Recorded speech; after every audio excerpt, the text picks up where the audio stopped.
Арбаңыздар урматтуу телекөрүүчүлөр, ЛТР телеканалындагы Иш Билги программасынын кезектеги чыгарылышын сиздерге тартуулайбыз.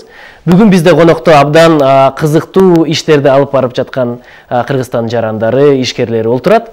Бул Манас Саматов, азыркы учурда айыл чарба деңгээлинде айыл чарбага аркылуу техникаларды алып келип, алар аркылуу биздин айыл чарбаны өндүрүүгө өзүнүн салымын кошуп жаткан биздин адисибиз. Жана ошондой эле Болушбек, World of Education деп аталган кыргызстандык жаштарды чет өлкөлөргө чыгарып, аларга билим берүүгө жардам берип келген компаниянын жетекчиси. Кош келипсиздер. Анда алгач биз Манас байке менен сүйлөшөйлү. Кыргызстанда чындап эле калкыбыздын жарымынан көбү айыл чарба менен алектенет. Көнүп калган адаттай болуп эле биз дайыма эле эски бир аппаратуралар менен иштеп жүрө беребиз, эски техникалар менен иштейбиз, же болбосо дагы деле колубузга баягы эле кетмен күрөктөрдү алып ошол боюнча эле иш алып барып келебиз. Азыркы учурда сиздердин аткарып аткан иштериңиздер кандай? Кандай кызыктуу, керектүү техникаларды алып келесиздер? Кантип аларды коомчулукка сунуштайсыздар? Ошол боюнча өзүңүздүн оюңузду айтып кетсеңиз. Жакшы, рахмат. Эми айыл баардыгыбыздын тамырыбыз айылда. Баарыбыздын коомдун социалдык пайдабалы айыл болуп атат. Ошондуктан бул жерде айыл турмушунун сапатын жогорулатыш, өзгөртүш, айыл өндүрүмдүүлүгүн жогорулатыш бул негизги маселе деп эсептейм.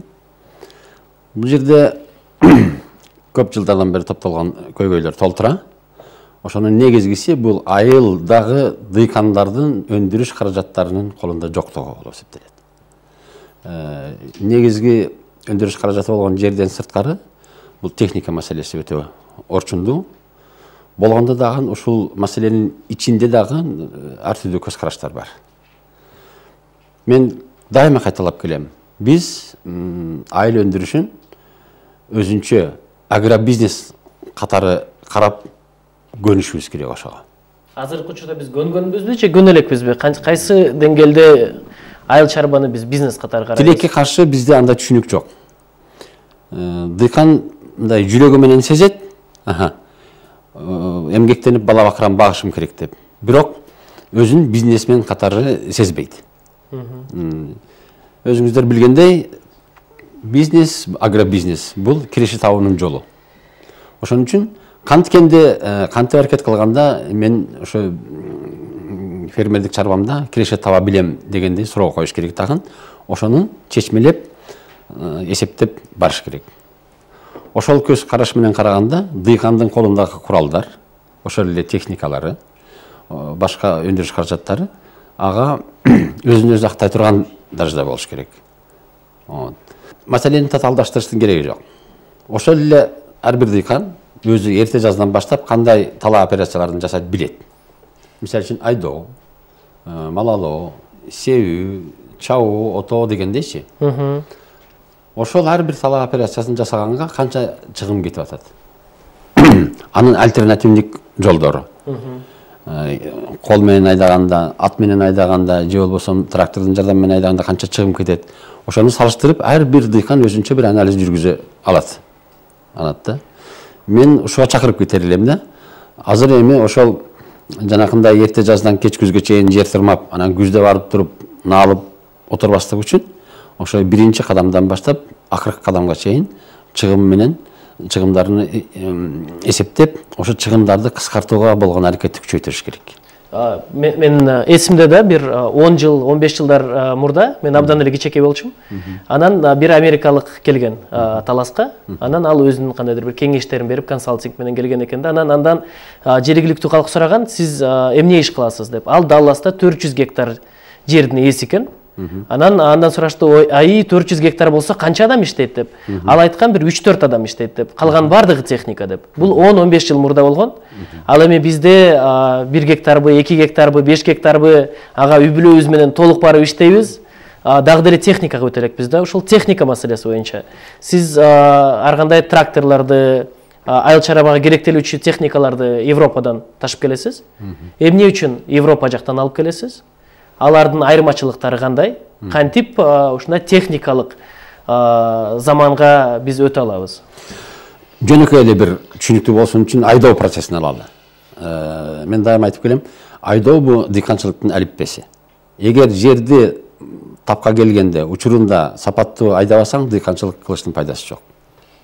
Ошол айдоо процессине мисалы үчүн 1 гектарына 12 литр диз майын ичет. Европа стандартына төп келген тракторлор. Европа стандартына төп келген кымылдаткычтары бар тракторлор 12 литр диз май ичет. Ошол жетет. Биздики эски моралдык эскилиги жеткен тракторлордон 1 гектарга кетирген диз майдын саны 25-30 литрге жетет. Мына көрдүңүзбү, чүй дегенде эле диз майдан канча үнөмдөп калыш мүмкүн. Бул биринчиси. Экинчиси, бир трактор бар, мисалы үчүн кечке чейин 4 гектар жер айдайт. Башка эгер күчтүү айдоо трактору болсо, бир күндө 30 гектарга чейин жетип айдаш мүмкүн. Мисалы үчүн ошол эле бир тракторист, машинист эртең менен үйдөн чыгып кетип, кичинекей трактор менен үйүнө 3000-4000 сом көтөрүп келиши мүмкүн. Эгерде ошол трактористтин колунда өндүрүмдүү батыш стандартына төп келген жакшынакай трактор болсо, ал кечинде үйүнө 15.000-20.000 сом көтөрүп келиши мүмкүн. Ошол эле убакыт кетет, ошол эле түйшүк. Балким берки сапаттуу трактордо отурганда дагы да ыңгайлуу, анткени аны жеңил машинени башкаргандай башкарат. Комфорт, ыңгайлуулук жактары өтө өзгөчө айырмаланат. Баалары кандай? Айылдагы эле адамдар алар үчүн балким Европанын, ошол Германиянын же башка өлкөлөрдүн тракторлору өтө кымбаттай сезилиши мүмкүн. Өтө эле бийик баада болуп калышы мүмкүн деп ойлошот болуш керек. Себеби көпчүлүк билбейт да. Ошол эле Беларусь тракторлору же болбосо башка эски тракторлорду кайрадан сатып алып иштетүү боюнча баалардын айырмачылыгы кандай? Вот бул жерде парадокс бар. Элдер биз өзүбүздүн мурдакы эски көз караштарыбыз менен жашап келебиз дагы, ошо өзүбүз аттай албай келатабыз. Чындап келгенде, Европада колдонулган тракторлор 2 есе 3 есе арзан, жаңысына салыштырмалуу. Биздеки сатылып келе жаткан тракторлорго салыштыра келгенде баасы тең эле болуп калат. Бир аз кымбат болушу мүмкүн. Бирок жөндөмдүүлүгү жагынан өтө өйдө турат. Бул биринчи өзгөчөлүгү. Экинчиси, жанакы арзан, кымбат деген түшүнүктөр бул салыштырмалуу түшүнүктөр. Өзүн өзү канчалык деңгээлде актайт деген боюнча. Сөз өзүн канча мүнөттө актайт деген маселени коюп, ошодон башташ керек эсеп китепти. Мисалы, ошол жанагы Беларусь трактору. Канча мүнөттө өзүн актайт? Жана ошондой эле Европадан келген трактор канча мүнөттө өзүн актайт? Сиздердин эсебиңиздер боюнча кандай? Мына дыйкандарга ушундай бир тапшырма берели бүгүн экрандан. Беларусь трактору бир күндө 4 гектар жер айдасын. 4 гектар өтө аз эмеспи алар үчүн? Адам көп айдай албайт. 4 гектар, 5 гектар болсун. 5 гектар 1000 сомдон төлөп беришет.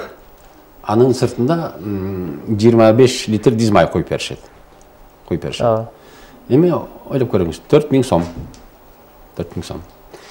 Ошол эле 120-150 ат күчүнө ээ болгон немистин трактордун жардамы менен ошол эле тракторист, машинист бир күндө 15-20 гектар жерди айдашы мүмкүн.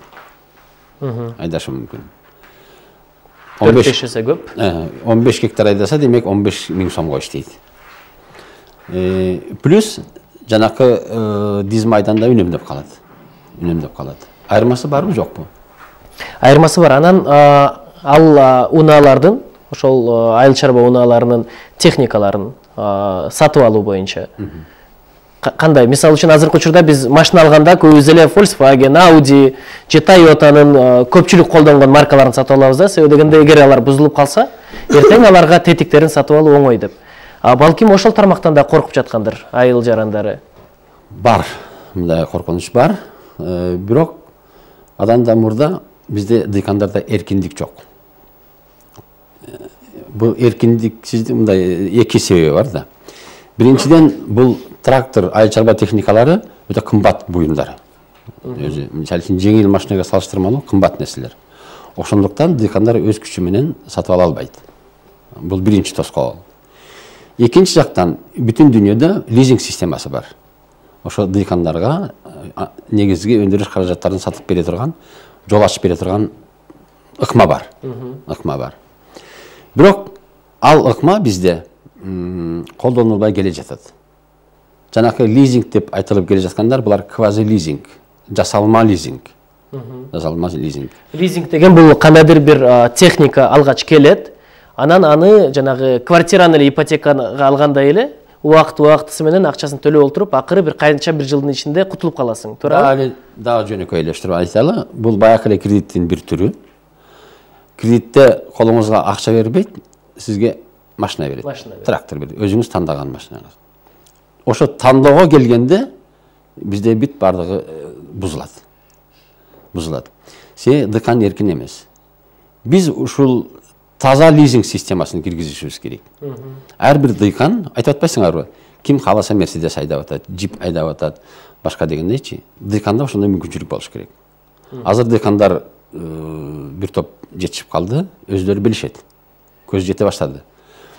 Өздөрү тандап алыш керек. Трактордун маркасын, чиркеме машиналардын маркаларын өздөрү тандап алыш керек.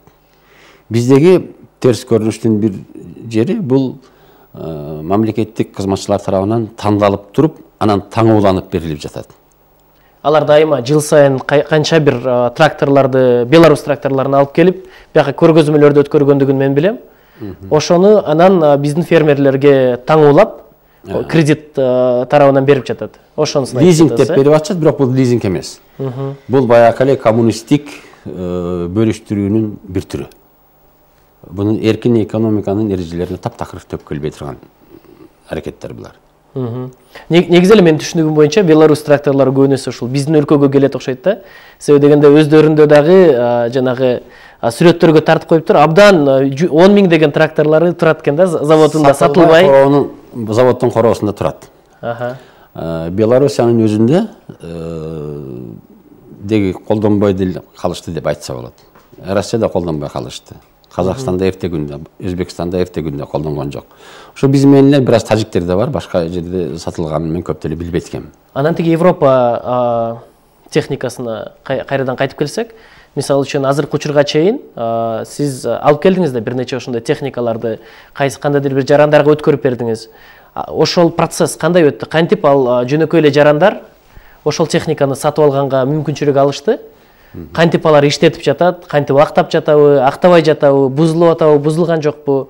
Ушул жагын айтып берсеңиз. Биздин ошо 2007-жылдан баштап алып келген техникалардын дээрлик бирөөсү да бузулуп элек эле. Ошо чиркеме машина болсун, трактор болсун, башкалар болсун, бузулуп кандайдыр бир өзгөчө проблема чыккан жок. Бул бир тарабы. Экинчиден, биз алып келген техникаларды гарантиялык тейлөөсү, сервистик тейлөөсү менен кошо алып келебиз. Ошо керек болгон учурда тетиктерин өз учурунда алып келип беребиз. Бул техниканы алып келүү ушундай аракеттер менен коштолуш керек. Бул кепилдикти канча жылга бересиздер? Жаңы техника 1 жылдык же 1 сезондук деп айтылат. Бул дүйнөлүк стандарт. Бул дүйнөдөгү кеңири колдонулган эреже.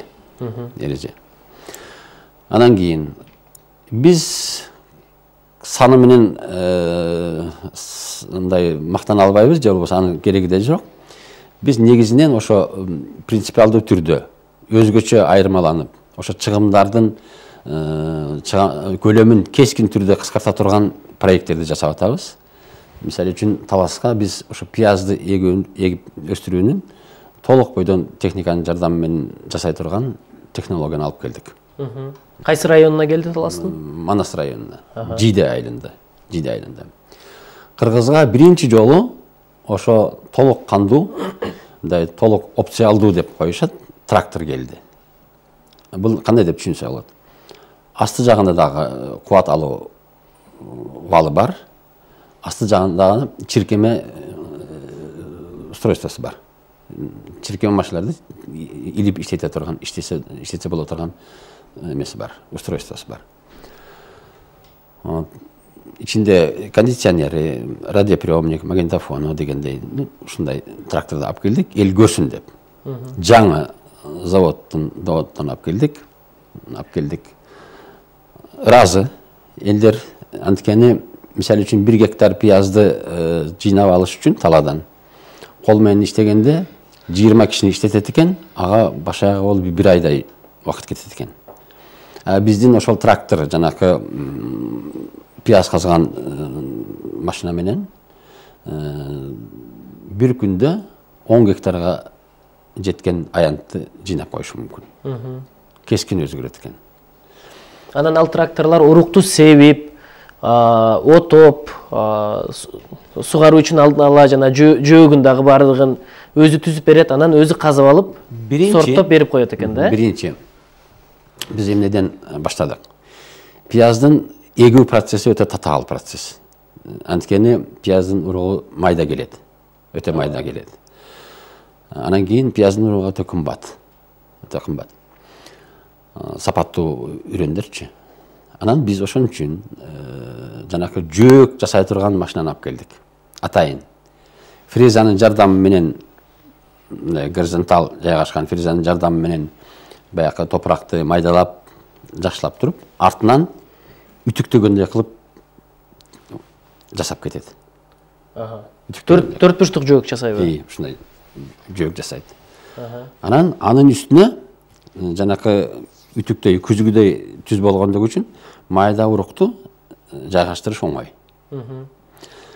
Эми ошол жөөктүн үстүнө үрөндү артыкча сеппеш үчүн биз Италиядан ошол себүүчү дан сепкич алып келдик. Ал бир жөөктүн үстүнө 4 катар кылып, ошо керектүү санда чыштап кетет бир-бирден. Үрөндү. Bunun кандай пайдасы бар? Кийинки келечектеги отоо жокко чыгат. Жанакы фреза менен иштелгендиги үчүн артыкча шөптөр таптакыр чыкпайт. Анан кийин ортодо жанакы сугаруу иши эле калат. Андан сырткары биз Amazon деген фирманын дары сепкичин алып келип бердик. Өтө ыраазы болуп атышат. Анткени ошо 12 метр кенендикке бардык жерге бирдей дарыны көлөмдө себет. Бирдей себет. Анан кийин ортодогу жана сугаруу майда чүйдө иштерин өздөрү жасай берет. Декандар, фермерлер. Анан күзгө барганда негизги процесс жанакы пиязды жыйнаш процессине келгенде ал бир эле учурда асты жагына жана жалбырактарын кыркып майдалап кеткен машина бар. Артында пиязды казып туруп сол кылып чыштап кетет. Пияздарды кесип салбайт? Кеспейт. Дефект жок андай, Жок, абсолютно жок. Анан бул өзү ошол жана техникалардын бардыгын эсептеп келгенде, жана Италиядан урук сепкичин алдык дедиңиз, техниканын өзү канча баага турду? Анан өзүн сиздин эсептөөңүз боюнча канча жылда актай алат? 150 000 евро турду. Биздин болжолубуз боюнча, эсептөөлөрүбүз боюнча эң кеч менен 3 жылда актайт өзүн. 3 жылда актап калат. 3 жылда.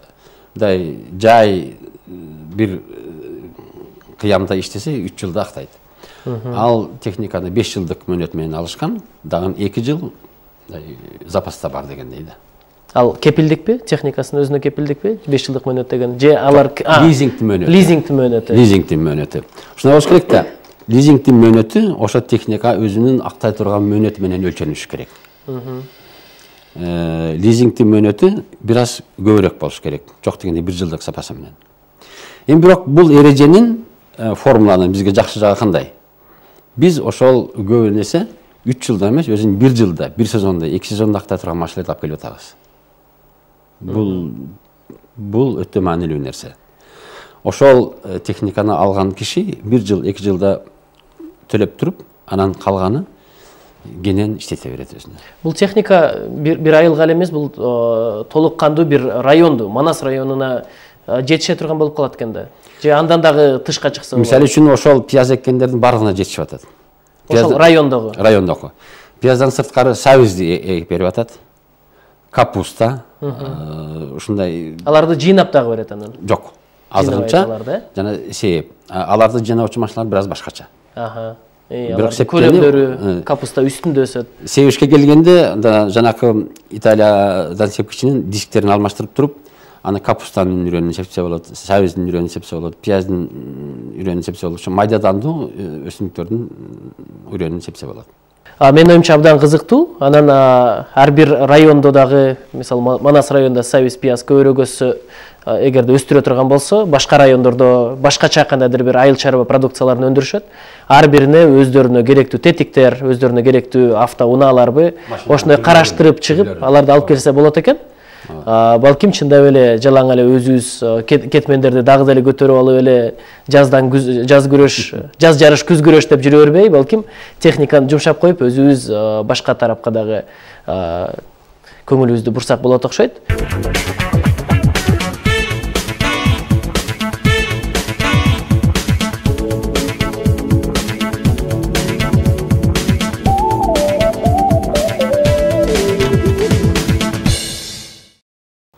Бизде дагы бир коногубуз олтурат, Болушбек Абдыжапаров, World of Education компаниясынын жетекчиси.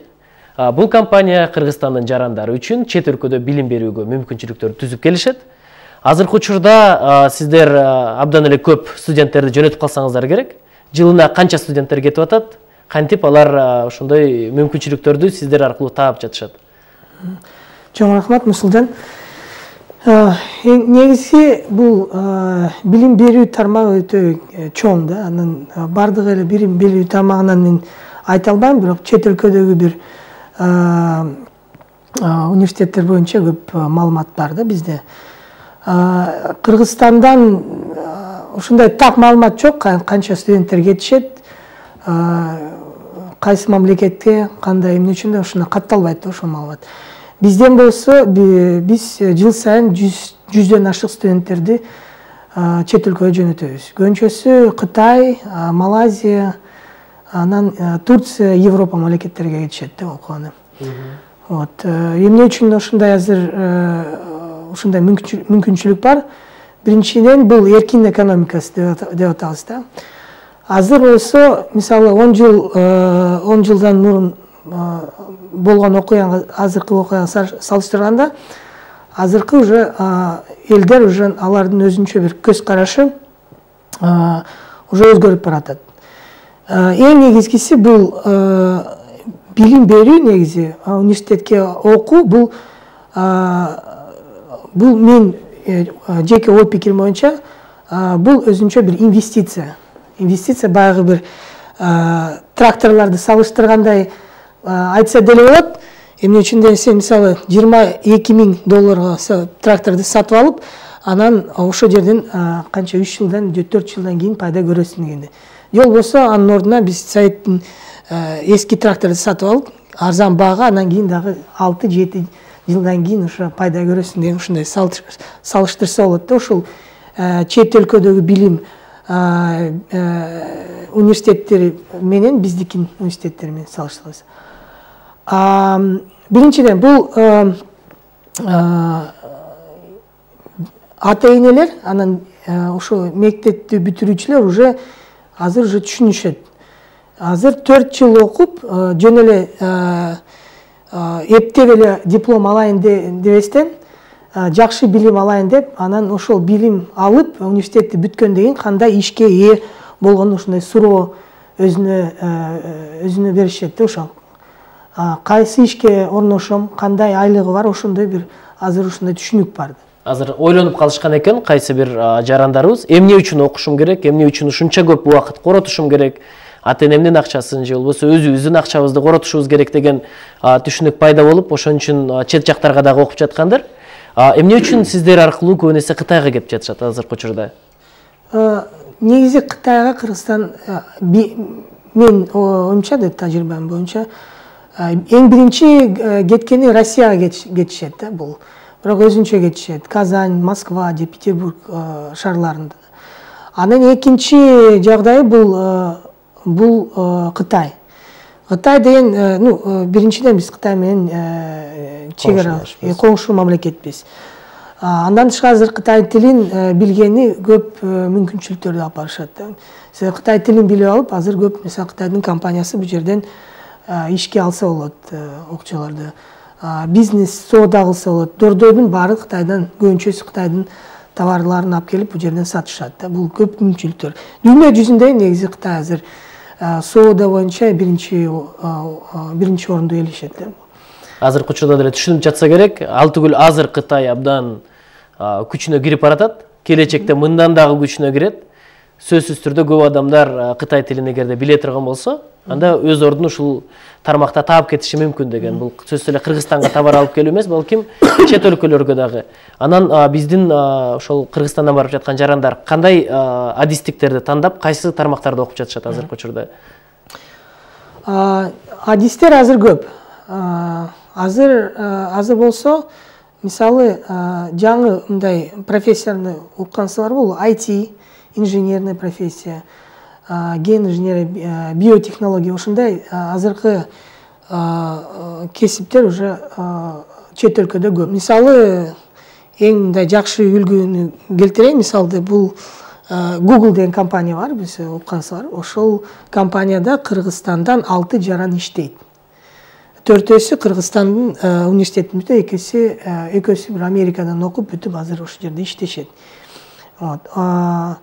Айлыгы жакшы төлөшөт. Ушул Google компаниясы бул дүйнө жүзүндөгү кандай жаран болбосун дээрлик бардыгы ошол компанияда иштегиси келет. Себеби дегенде азыр дүйнө жүзү боюнча эң кымбат турган компания, алар Microsofттан дагы ашышты туурабы? Анан офистер дагы абдан сонун, жакшы төлөшөт, жакшы шартта иштешет. Алардын арасында демек кыргызстандыктар дагы иштеп жатышкан экен. Анан таанысыздар өзүң. Тааныйбыз, Тилек Мамутов деген Медер. Ошол бир мисал да Google компания. Анан ошондой компаниялар көп.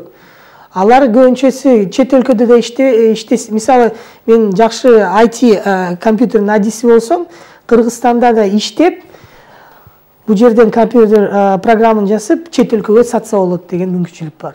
Кыргызстандын ичинде чындап эле жалаң экономист, юрист, ушундай тармактарды эле окуй беребиз, же болбосо англис тили эле, же орус тили эле ушундай бир толук кандуу өнөрдү бербеген бир тармактарды окуп калып атабыз да.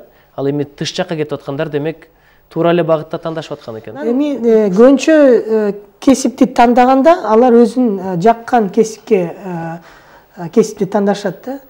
Бирок ошонусун да билбейт. Келечекте ошол кесипти бүткөндөн кийин кандай ишке ээ болот, кандай айлыгы бар.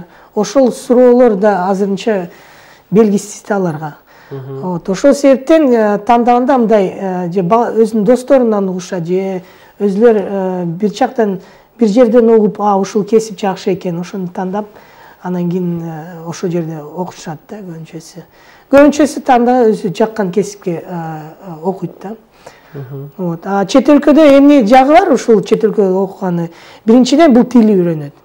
Менин оюмча бул эң негизги тил бул англис тил. Англис тилин үйрөнүп алгандан кийин уже дүйнө жүзүндө Европа барасың, же Америкага, же любой мамлекетке барганда ошол жерде англис тили колдонулат. Азыр англис тили билбеген адис негизи эч кимге кереги жок. Азыр болсо англис тили ушундай орус тилдей болгон тил да азыр. Менин дагы бир көз карашты айтат элем да. Кай жерде дегендин географиясын биз кеңейтишибиз керек. Кесип тандаганда эле бүтүн дүйнөдө каалаган өлкөгө барып иштешке мүмкүнчүлүгүң боло тургандай аракетти жасаш керек деп ойлойм да. Ошондо бизге жакшы болот. Ошондо биз улут катары, эл катары потенциалыбыз бар.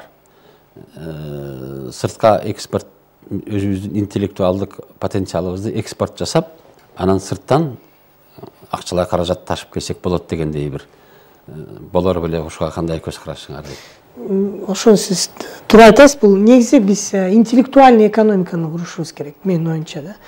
Эмне үчүн дегенде ресурсный экономикалар азыр Казакстан биздин коңшубуз. Нефть, газ, алтынга чектелген. Алар ошого чектелип, анан кийин андан нары ушундай кесиптер мисалы IT же башка өнүкпөйт анчында. Эмне үчүн де ошол жалкоо болуп, ошо нефттен акча таап, башка акча болсо анда аракет кылышпайт да ушинтип. Мисалы Сингапур же Түштүк Корея ошол жерде ресурстар жок. Ресурстар жок болуп, алар интеллектуальный экономиканы курушат. Биз балдарыбызды ошо дүйнөлүк масштабта эмгек базарында атагандаштыкка ат салыша тургандай даражада даярдашыбыз керек. Ошол эле Google'дан, ошол эле бүткүл дүйнөгө белгилүү болгон Toyota, Mercedes айталык ушундай чоң-чоң фирмаларда корпорациялардан, эл аралык корпорациялардан жумуш ордун талашып аракет кыла тургандай даражага багыт берсек деген тилек да. Ошондо кара күч менен нан таап жешке чыгып бараткандардын саны кыскарып, ошо акыл менен, жөндөмдүүлүк менен нан таап жеген балдарыбыздын саны көбөйсө деген тилек бар. Ошого байланыштуу кандай аракеттериңиздер бар? Туура ошондой негизи иштеш керек. Анын көбүнчөсү бул ата-энелер сурашат бизден. Чет өлкөдө окуганы мүмкүнчүлүк барбы? Акча каражатынан канча нерсе кымбат десе. Ошондой түшүнүк бар, чет өлкөдө окуганы кымбат. Ошондой түшүнүк бар да бизде. Анда ошол себептен чет өлкөгө окуган мүмкүнчүлүк жок деп ойлошот. Бирок өзүлөр санашпайт да акчасын көбүнчөсү. Мисалы, азыркы жергиликтүү университеттин баасы орточо где-то 30 же 40 миңге чейин ашат. Сом. Бул орус тилинде окуткан бир адисти тап, ошол орус тилинде программалардын баары ошол где-то 40 миңге чейин ашат. Бул контракттын баасы гана. Контракттын баасы. Андан тышкары дагы башка сарптоолор. Андан тышкары биз жашоосунда эсептебейбиз, тамак ашын эч качан эсептебейбиз. Баары эле ошол акча кетет да. Вот. Анан уже өзүңөр билесиңер, коррупцияда маселе бизде чоң да. Мен тышкы бир өлкөгө барышым керек, ал жактан окушум керек.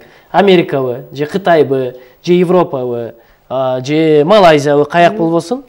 Бир нече абал бар. Же менин анчалык көп акчам жок. Бирок тышкы жакта окугум келет, англисчем абдан жакшы, билимди жакшы алгам.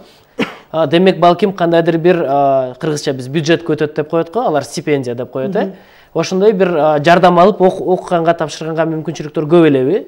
Экинчиси, менин колумда кичине да болсо акча бар. Бирок мага эсептеп бериш керек да. Кытайда окусам же башка жакта окусам, жылына канча чыгаша кетет. Канча контракт төлөшүм керек. Анан дегеле биздин кыргызстандыктар барганда кантип жашашат? Же балким алар кошумча иштешеби? Ушуну кыскачараак түшүндүрүп берсеңиз, эсеп түрүндө. Көбүнчөсү бул негизи университеттер чет өлкөдө жакшы сапаттуу университеттердин көбүнчөсү арзан эмес деп айтайын. Эң биринчиден. Азыр болсо Кытайда орто баасы, мисалы, контрагы $2000 да, бир жылына. Бир жылына. 80 миң же 100 миң сомдой да. Кымбат деле. Кыргызстанда бир нече университеттин контрагы $4000–5000. Демек алардын орточо контрагы биздеги эң алдыңкы университеттерден 2 эсе аз. Бирок ошол учурда орточо университеттерден 2 эсе көп. Андан дагы мисалы Латвияда, Ригада, Рижский университеттерде контракттары да $1,5 же $2000 да. Ошол. Бул контракттары. Эгер мисалы сен азыр окуйн десең, мисалы жакында ошо мектепти бүтүп окуйн десең, $1000 жетпейт, 40 миң сом. $2000 да керек. Латвияга барып, ошо жерде окуп, аякта иштесе болот. Ошо студенттер көбүнчө иштейт. Гостиницада, кафеде иштейт, окуйт, ошондой мүмкүнчүлүктөр бар. Алар өздөрү иштеп, өздөрүнүн окуусунун контрагынын акчасын чогулта алышабы же күнүмдүк тамак ашына, жатаканасына, тамагына. Дагы бир кириш жасайлы, башка эшиктен кирели бул проблемага. Мен жаштарга айта кетет элем да, чет мамлекетте, өнүккөн мамлекеттерде студенттерди өзгөчө аңдып турушат. Эгерде өтө ийгиликтүү, жакшы студент болсо, алар акчаны өлчөбөйт. Бир айда ошол €1000, $1000 айлык иштеши мүмкүн. Дээрлик барлык университеттерде иштеген студент деген статус беришет. Качан бош болгон учурунда келип иштеп тур деген мүмкүнчүлүк түзүп беришет. Алтыгүл ошол университеттин өзүндө эле профессордун ассистенти болуп. Ушул жагынан алып караганда чет мамлекетке барып акчам жок экен деп чочулаштын өзүнүн кереги жок. Эптеп аракет кылып илешип жөндөмүгө көрсөтө билсең, андан ары жол сага кийин ачылат деген бир ойду айтып кетмекчимин да. Анан дагы ушул акча маселесине менин оюмча ушундай ата-эне өзү чечиш керек да. Мисалы, Америкада ушундай, Америкада мисалы бала төрөлгөндөн кийин ошол саматта эле банкары бир счетун ачат балага. Колледжге акча топшотот. Ошо төрөлгөндөн кийин ар бир ай сайын $100 акча салып турушат. Ошол уже 11 классты бүткөндөн кийин уже канча 19 жашка чыкканда банкта уже акча толуп калып, ошол акчасы уже окууга жетет да. Бизде азыр ушундай түшүнүк жок. Азыр уже ата-энелер 11 классы бүткөндөн кийин уже ойлошот, кайсы университетке тапшырыш керек, эмне кылыш керек, ушундай бир кайсы кесипти тандаш керек деген ойлор. Көп болсо бир 10 класстан баштап ойлошот да. Мен таң калам да, биздин элибизде мисалы тойду өткөргөнү сөзсүз түрүндө акча табылат. Сөзсүз түрүндө. Азыр тойду санап көрөлү, канча акча кетет бир. Жылкы союш керек. $3000 кетет. Сөз түрүндө жылкыны союш керек. Анан ошол биз санап көрсөк $10,000 да кетет. $10,000 кетет. Тойго акча бар, бирок балага билим берүүгө акча эч качан жетпейт. Ошондой бар. Ошону менин оюмча тойду негизи азайтыш керек. Менин оюмча, жеке оюмча той кереги жок. Эгер ашыкча сарптоолордон алыстап, балким ошондой ашыкча сарптоонун ордуна баланын мына калыңы, мунун контрагы, себи мына аялы менен барат да, аларга жашоосуна акча беребиз деп, балким ошондой алдыга карап балдарга билим берүүнү карасак, балким чындап эле билим берүүгө көп адамдар болушу мүмкүн. Сиздерге бүгүн келип берип ушундай баалуу пикирлериңиздерге айтканыңыздарга абдан терең ыраазымын. Бүгүнкү биздин караштырган темаларыбыз менин оюмча абдан кызыктуу болду деп ойлойм.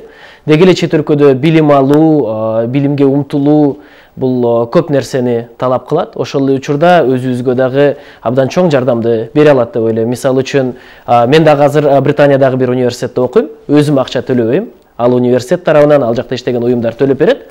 Ал жактан абдан көп Казакстандын жарандарын көрүп келем. Алар ушундай чет өлкөлөргө чыгып, англис тилдерин үйрөнүп окуп келе жатышат.